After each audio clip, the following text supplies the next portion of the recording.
ছড়া লেখা কী এমন? সহজ তো খোঁজা মিল, একটু মজার কথা তার সাথে গোঁজা মিল। এই ভেবে তোমরা যে দাও না কো মূল্য, তাই ছড়া পড়াটার চোখে দাও ধুল্য।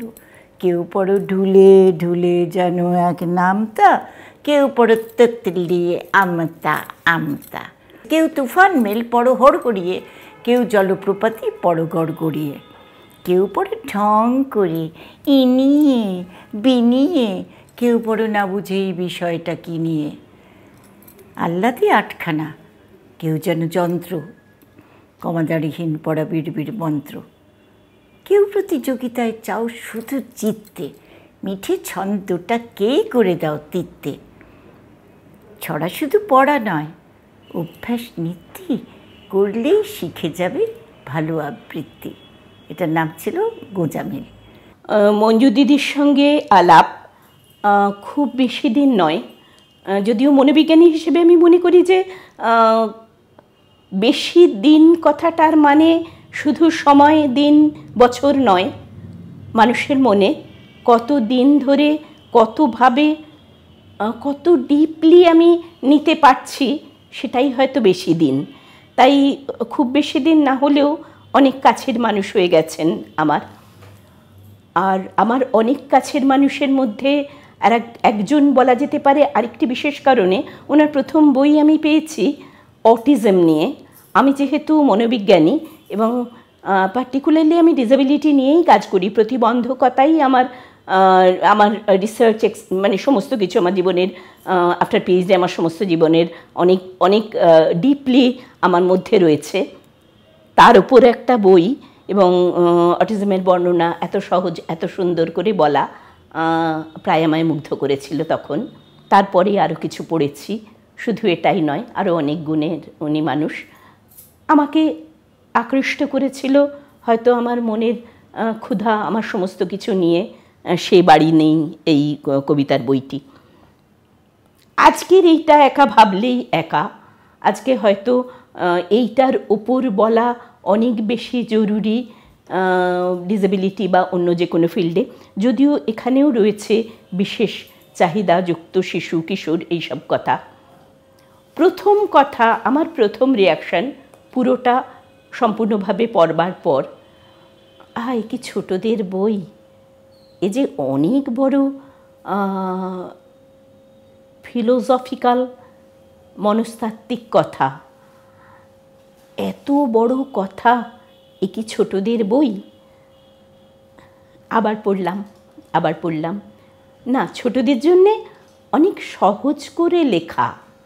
হ্যাঁ, সত্যি সহজ কথাটা বললেই কিন্তু খুব সহজ হয়ে যায় না। কিভাবে মনের মধ্যে ঢুকতে পারা যায় সেটাই বোধহয় এই লেখাটার বৈশিষ্ট্য ছিল। বেড়াল থেকে শুরু করে পাখি আর লালিত তো কথাই নেই, বাকি যে কটা ক্যারেক্টার আছে সমস্ত ক্যারেক্টারই জীবজন্তু মানুষ এগুলো কিন্তু আলাদা করতে পারেনি। এই সব মিলিয়ে সমানুভূতি তৈরি হয়েছে এমনভাবে।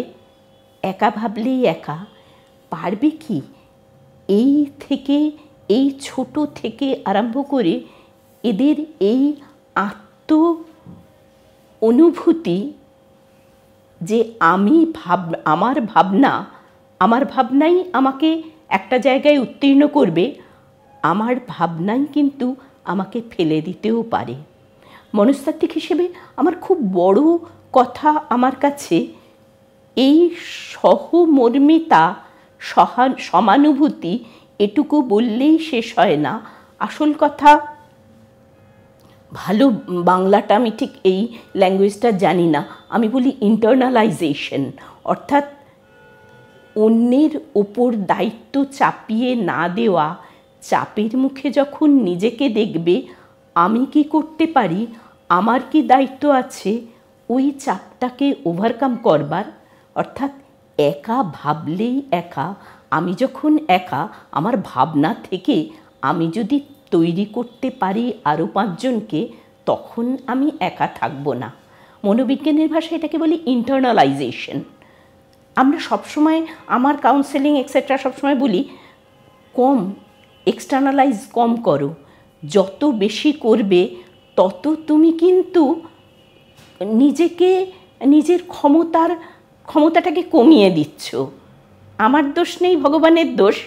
ভগবান আমার কপালে লিখেছে, আল্লাহ, কৃষ্ণ, ভগবান যাই হোক না কেন, এই কথাটা যখনই বলি আমি কিন্তু একটু কাজ কমিয়ে দেবো, তার কারণ আমার তো দোষ নেই।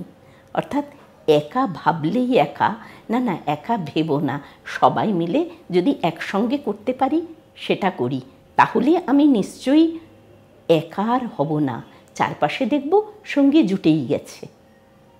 এটা আমার প্রথম অনুভূতি একা ভাবলেই একা পড়ার পর।